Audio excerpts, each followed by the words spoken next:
सुखदेव जी कौन है? तरुवर छांव तीर यमुना के सुआ पढ़ावत डोले। किशोरी जी, जैसे आजकल बच्चों को एक आदत होती है, फोन में, आईपैड में, आईपॉड में गाने सुनते रहते हैं, ऐसी हमारी किशोरी जी भी सुनती रहती हैं, लेकिन तब फोन आईफोन तो होते नहीं है, तो क्या करें। और क्या सुनना प्रिय है? ठाकुर जी का नाम सुनना प्रिय है। कृष्ण, माधव, मुकुंद, मधुसूदन, केशव, मुरारी, हरि, ये सारे नाम जब किशोरी जी सुनती है ना, आनंदित हो जाती हैं, झूमने लगती हैं, नाचने लगती हैं। पर कौन सुनाए?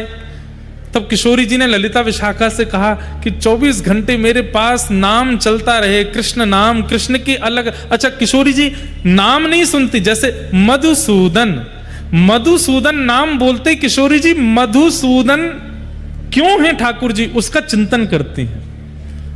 मुरारी क्यों है ठाकुर जी, उसका चिंतन करती हैं। गोपाल, तो जैसे गोपाल कहा तो गैया चराते हुए ठाकुर जी का चिंतन करने लगती हैं। गिरधारी, जैसे ही गिरधारी बोलते हैं तो गिरिराज्य धारण किए हुए ठाकुर जी का चिंतन करती हैं। किशोरी जी के नेत्रों से आंसू गिरते रहते हैं, ठाकुर जी का अनुभव अनुसरण करती रहती हैं। पर कोई ऐसा मिले जो 24 घंटा नाम सुनाता रहे, सोते उठते जागते खाते पीते हमेशा नाम चलता रहे। तब ललिता जी एक सुख पक्षी को लेकर के आई, एक तोता को, और कहा, हे श्यामाजू, जे तोता है और जाको एक स्वभाव है, कहा जे रट के सुनाए दे। तो एक दिना तो आप याकू रटाओ और अगले दिना पूरे दिना याते सुनो, ऐसो आप कर ले करो। किशोरी जी एक दिन तो पूरे नाम याद कराती हैं, तोता एक दिन में पूरा रट लेता है, अगले दिन किशोरी जी कुछ नहीं बोलती, वो तोता ही बोलता रहता है। कभी किशोरी जी कंधा पे आके बैठ जाता है, कभी किशोरी जी के सिर पे बैठ जाता है, कभी हाथ पे आके बैठ जाए, कभी कहीं विराज जाए, और उसके मुख से निकलने वाले नामों को सुनकर के किशोरी जी अति आनंदित होती हैं। तरुवर छांव तीर यमुना के सुआ पढ़ावत डोले। किशोरी जी तोता को पढ़ाती रहती हैं। एक दिन श्याम सुंदर आए, ठाकुर जी आए। जैसे ही ठाकुर जी आए, सबने दंडवत प्रणाम किया, सब चमड़ डोरा रहे हैं, पंखा झल रहे हैं, कोई ठाकुर जी को बीड़ी पवा रहा है, कोई लड्डू पवा रहा है, सब सखियां ठाकुर जी को मनोहार कर रही हैं, सब वंदन कर रही हैं। और किशोरी जी सब सखियों को देख रही हैं कि ठाकुर जी की खातिरदारी में कोई कमी तो ना कर रो। तभी किशोरी जी की दृष्टि पड़ी उस तोते के ऊपर। सबने प्रणाम किया, पर उस सुख पक्षी ने प्रणाम नहीं किया, उस तोते ने वंदन नहीं किया।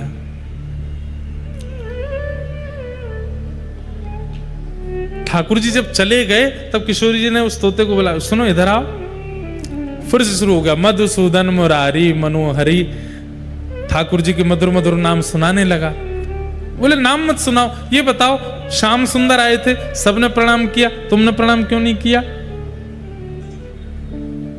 सुख पक्षी बोले, वो कौन थे जो आए थे? मैं तो नहीं जानता। अरे वो वही मदन मोहन जिनका तुम नाम बोलते। बोले कौन मदन मोहन? मुझे केवल नाम पता है, पर उसका अर्थ नहीं पता, और नामी को मैं जानता नहीं।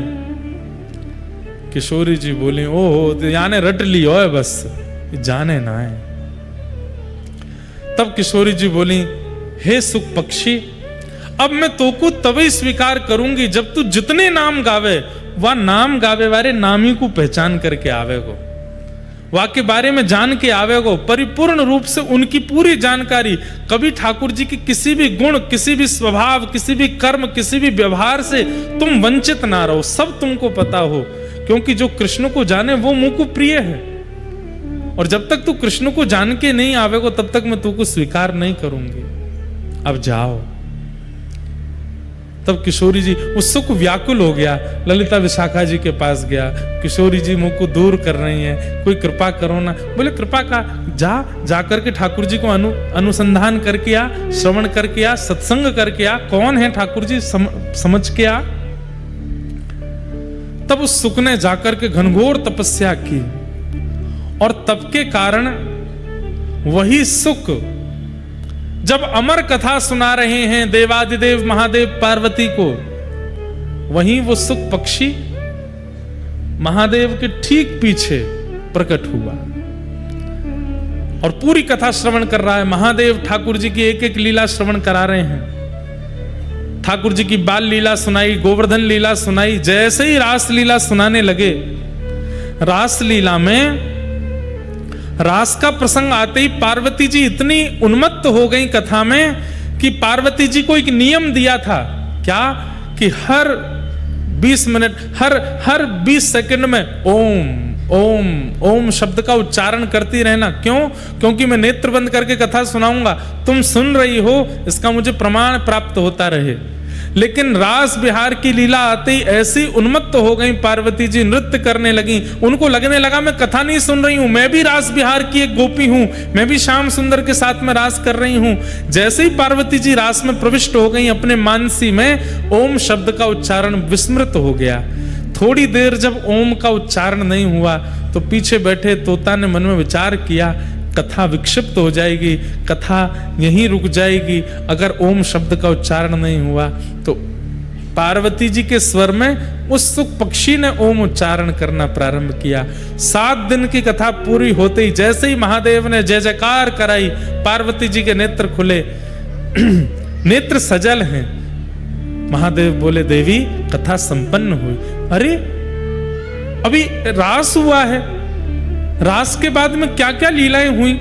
अभी तो मथुरा लीला, द्वारिका लीला, रुक्मिणी विवाह, कई प्रसंग अभी अधूरे रह गए। महादेव इतनी जल्दी कथा विश्राम मत कीजिए। महादेव बोले, अरे हमने सब सुना दिया, मथुरा लीला भी हो गई, द्वारिका लीला भी हो गई, रुक्मिणी विवाह भी हो गया, सब पूर्ण हो गया, अभी अभी पूरी कथा विश्राम हुई है। पार्वती जी बोली, पर मैं तो रास का ही चिंतन कर रही थी और रास में श्याम सुंदर मेरे साथ नृत्य कर रहे हैं, उसका अनुभव कर रही थी। महादेव बोले, रास में अगर तुम अनुभव कर रही थी, मानसी में रास चल रहा था, तो उस समय मुख से ओम शब्द का उच्चारण तुम्हारे तो नहीं हो रहा था, कौन कर रहा था? जैसे ही देखा तो सुख पक्षी वहां बैठा है।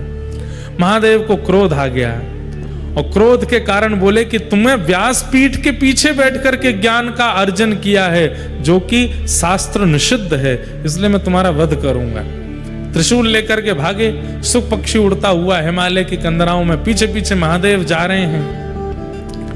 तभी वह सुख पक्षी हिमालयों में उड़ता हुआ पहुंच गया कहां? बद्रिकाश्रम, जहां पर श्री वेदव्यास जी महाराज सरस्वती नदी के तट पर विराजमान हैं। वहीं उनकी पत्नी बिट्टिका मुख खोल करके जलपान कर रही थी। छोटे से सुख पक्षी ने तुरंत उनके मुख में से गर्भ में प्रवेश कर लिया और गर्भ में जाकर के विराजमान हुए। 12 वर्ष तक, 9 महीने नहीं, 12 वर्ष तक अपनी मैया के गर्भ में रहे। कौन? श्री शुकाचार्य जी। 7 दिन जो जो कथा में श्रवण किया वेद महादेव से, उसका केवल चिंतन करने लगे। 12 वर्ष बाद श्लोक स्फुटित होने लगे। जब वही शुकाचार्य जी अपने मुख से स्वर में श्लोक गाने लगे, तो विटिका जी वेदव्यास जी के पास गई और बोली, मुझे ऐसा लगता है कि कभी कभी मेरे भीतर से कोई श्लोक उच्चारण कर रहा है। वेदव्यास जी महाराज ने दिव्य दृष्टि डाल करके देखा, अरे देवी, तुम्हारे गर्भ में साक्षात ठाकुर जी की यश कीर्ति को विश्व में फैलाने वाले श्री शुकाचार्य जी हैं। प्रार्थना की, हे गर्भ में विराजमान श्री सुखदेव जी, आप प्रकट होइए और मानव उद्धार कीजिए। सुखदेव जी बोले, मैं जन्म नहीं लूंगा। क्यों? संसार की माया बहुत विचित्र है, मुझे पकड़ लेगी, मैं संसार में नहीं आऊंगा। यदि ठाकुर जी आकर के मुझे आश्वासन दे देंगे कि संसार की माया मुझे नहीं सताएगी, तो ही मेरा अवतरण होगा। ठाकुर जी गर्भ में प्रकट हो गए और प्रकट होकर के कहा, हे सुखदेव जी, भूल गए, आपको किशोरी जी ने भेजा है। मेरे बारे में संपूर्ण जानकारी अर्जन करना और अर्जन करके सब में वितरित करने के लिए आप धराधाम पर आए हो। अपने कार्य की सिद्धि के लिए अब आप जन्म लो। तो वही श्री शुकाचार्य जी महाराज बिटिका मैया के गर्भ से प्रकट हुए। बोलो सुखदेव जी महाराज की। लेकिन जन्म लेते ही माता पिता को छोड़ करके चले गए। अब वेदव्यास जी महाराज ने जब भागवत संहिता का निर्माण किया, तब मन में विचार किया कि इस भागवत संहिता को ग्रहण करने की योग्यता इस पृथ्वी पर केवल सुखदेव जी में है, मेरे पुत्र में है। लेकिन वो तो निर्गुण निराकार ब्रह्म का ज्ञान कर रहे हैं, क्योंकि शंकर जी से कथा सुनी है ना, शंकर जी की कथा में भाव प्रधान है, सगुण साकार प्रधान है, लेकिन योगी से कथा सुनेंगे तो निर्गुण निराकार ही सिद्ध होगा। अब सगुण साकार की ओर इनको लाने के लिए तो इनको सगुण का दर्शन कराना पड़ेगा। निर्गुण निराकार का मतलब क्या है बंधुओं? जिसमें कोई गुण नहीं, जिसका कोई आकार नहीं, जिसकी कोई आकृति नहीं, केवल खाली, उसको निर्गुण निराकार ब्रह्म कहते हैं। जैसे आकाश, इसका कोई आकृति नहीं है, इसका कोई ओर छोड़ नहीं है, इसकी कोई नपाई नहीं है, इसकी कोई ऊंचाई नहीं है, ये निर्गुण निराकार है। लेकिन सगुण साकार क्या है? वंशी हाथ में लिए खड़े हैं, गिरिराज जी नख पे धारण किए खड़े हैं, शेष शैया पर पौड़े हुए हैं, शंख चक्र गदा पद्म धारण किए, ये सगुण साकार हैं। अब निर्गुण को सगुण साकार में लाने के लिए तो सगुण का दर्शन कराना पड़ेगा। तब वेदव्यास जी महाराज ने श्रीमद् भागवत जी के एक श्लोक का उच्चारण अपने समस्त शिष्यों से हिमालय की कंदराओं में करवाया। कौन सा श्लोक? वेणुगीत का श्लोक। वरहापीणं नटवर वपु कर्णयो कर्णकारम् विप्रदवासः कनक कपिसं वैजयन्तीं च मालाम् रन्ध्रान् वेणो अधर सुधया पूरयन् गोपवृन्दैः वृन्दारण्यं स्वपदरमणं प्राविशद् गीत कीर्ति। जिन्होंने बरहा पीड़म यानी कि मोर मुकुट पहना है, कानों में कन्नेर के पुष्प पहने हैं, पीतांबरी पहनी है, अधर पर वेणु धारण कर रखी है, नासिका में मोती लटक रहा है, अजब सी गति से चल रहे हैं और जिनके चरण रखते ही वृंदावन की शोभा बढ़ती जा रही है। श्री राम कृष्ण चरण स्पर्श प्रमोद कहते हैं गिरिराज जी और वृंदावन में प्रकट हुए वृक्ष ये वृक्ष नहीं है, तो ठाकुर जी के चरण स्पर्श से वृंदावन के रोए खड़े हो गए हैं। वृंदावन इतना आनंदित हो गया कि उसके ऊपर वृक्ष वल्लरी आदि निकुंज सघन कुंज प्रकट हो गई हैं।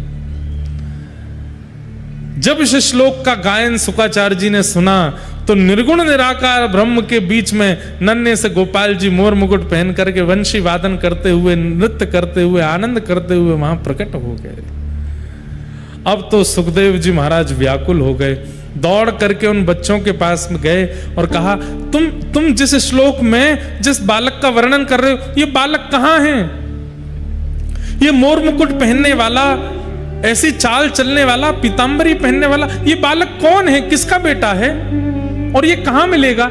जब से मैंने इसका चिंतन किया है मेरा चित्त मानो जैसे इसने हरण कर लिया, मैं इससे मिलना चाहता हूं। छोटे छोटे बालक बोले, हमें तो एक श्लोक आता है, पर हमारे गुरुजी ने अभी नई संहिता लिखी है जिसमें 18,000 ऐसे ही श्लोक हैं। आप हमारे गुरुजी के पास चलो, शायद वो आपको बता दें।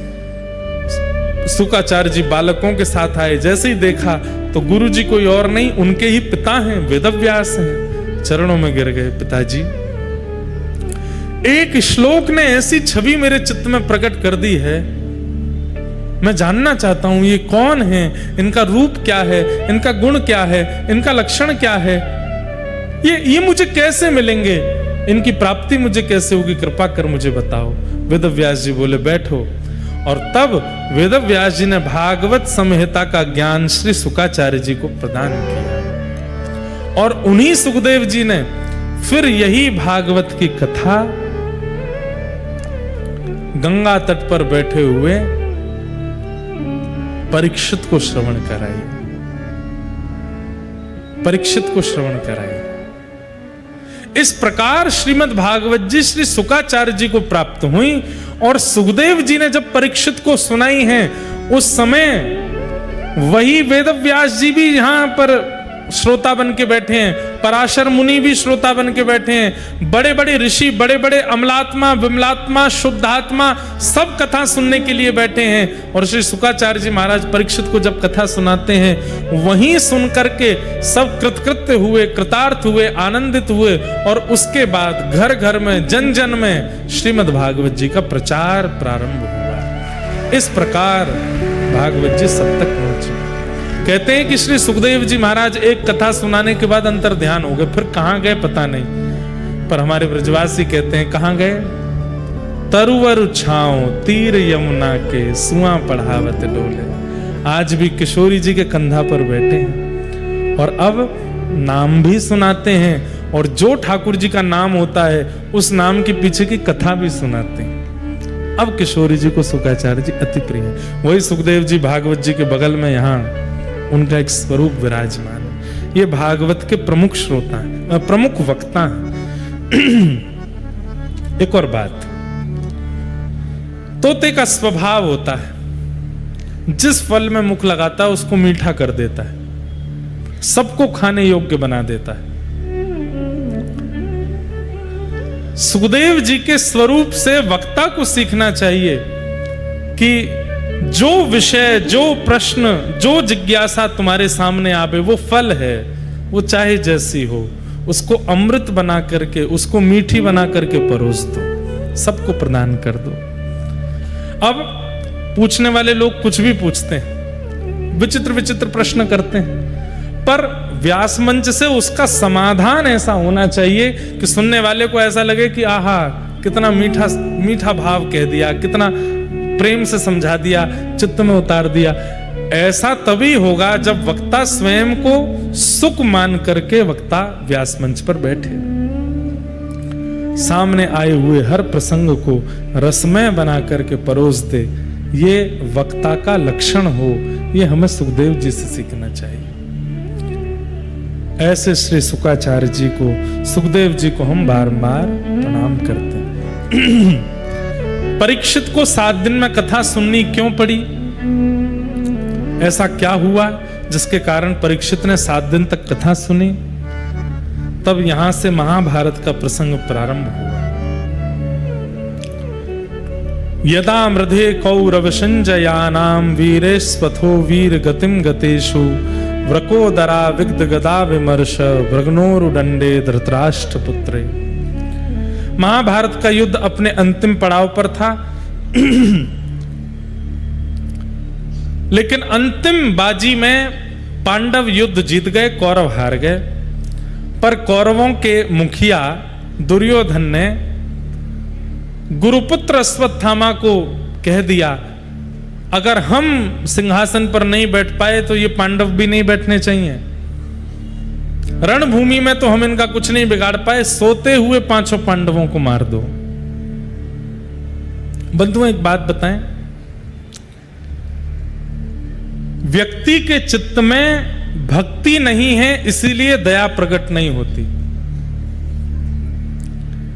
भक्ति दया का स्रोत है। अगर किसी के चित्त में दया है तो इसका मतलब भक्ति विराजमान है। और कोई बहुत भक्ति करता है लेकिन दया के नाम पर बिल्कुल शून्य है, इसका मतलब केवल आडंबर कर रहा है, कोरा।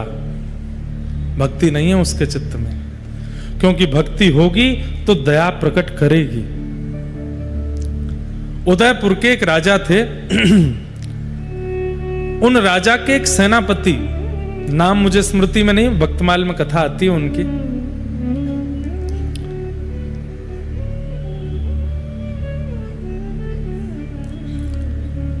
उनको राजा ने एक ऐसी जमीन दे रखी थी जिस जमीन से कम उस काल में 2 लाख रुपया साल भर में इकट्ठा होता था, और उससे वो संत सेवा, भक्तों की सेवा आदि करते थे।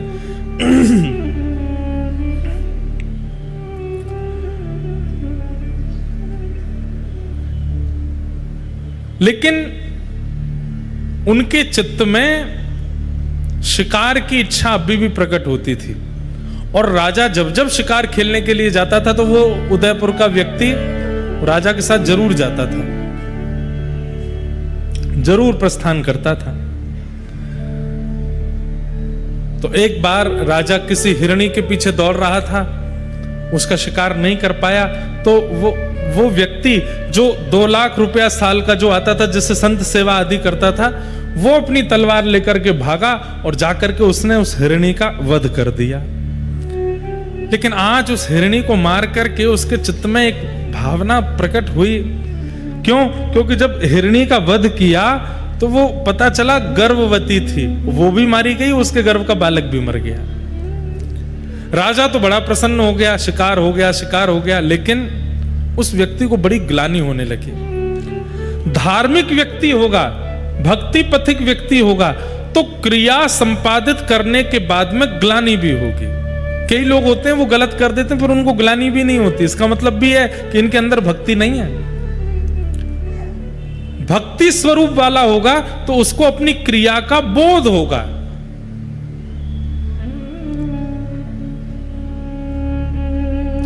एक प्रकार से मैं कह दूं, अपने पूर्व के किए हुए कर्मों की ग्लानि होना इस बात का प्रमाण है कि ठाकुर जी ने अवसर दिया है कि अब चाहो तो आप बदल सकते हो, अब चाहो तो आप सुधर सकते हो, क्योंकि ग्लानि हो रही है चित्त में। पर ग्लानि के बाद में रोते रहना, बिल्कुल निर्बल हो जाना, ये मैंने क्या कर दिया, बस उसी चिंतन में ही पूरा समय व्यतीत करना, वो प्रिय नहीं है ठाकुर जी को। ठाकुर जी कहते आज ग्लानि हुई, कल से ही उस पर काम करना शुरू करो, मैंने जो किया अब मैं दोबारा नहीं करूंगा, इसका प्रायश्चित जो होगा वो करूंगा, उससे ठाकुर जी प्रसन्न रहते हैं। पर ग्लानि से महीनों तक, आजकल क्या होता है, ये डिप्रेशन पहले नहीं होता था, अब होने लगा। क्यों?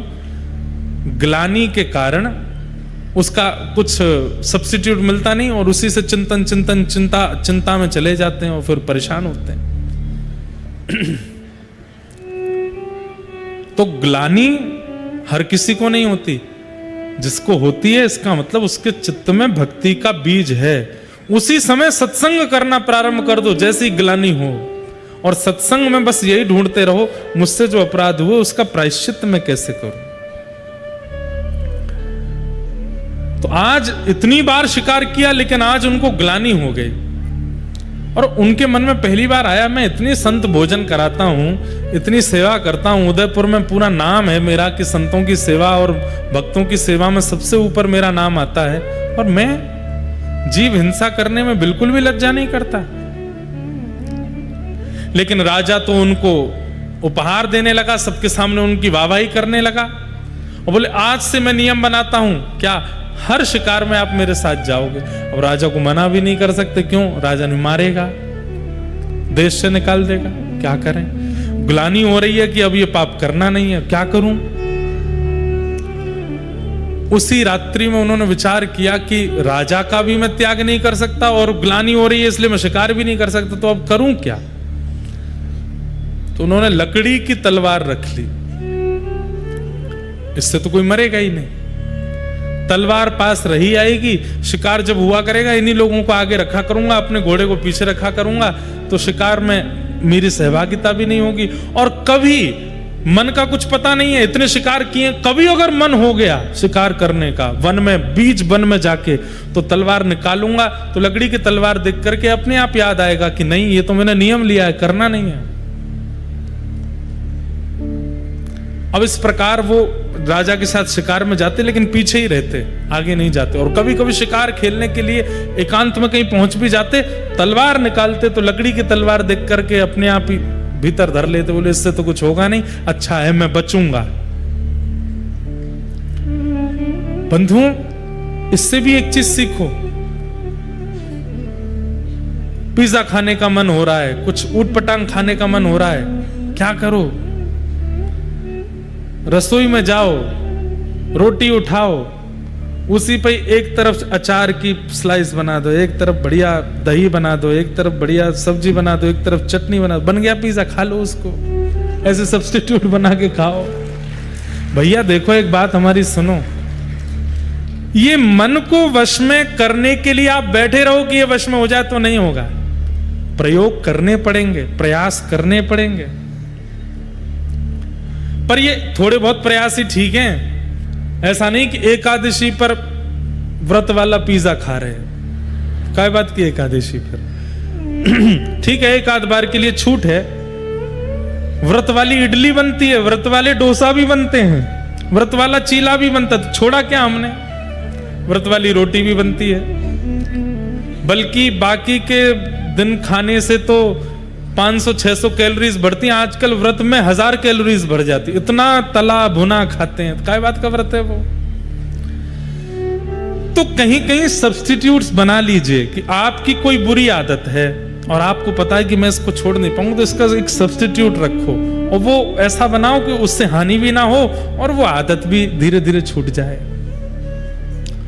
लकड़ी की तलवार, मन तो होता था, इनके चंग आती थी कि शिकार करूं, जैसी तलवार निकालते, तलवार देख के अरे इससे तो कुछ होगा ही नहीं, भीतर धरते, पर हाँ बढ़िया है, ऐसी बचूंगा मैं। धीरे धीरे धीरे इनकी इच्छा समाप्त होने लगी, धीरे धीरे धीरे इनका मन समाप्त होने। देखो मन क्या है पता है?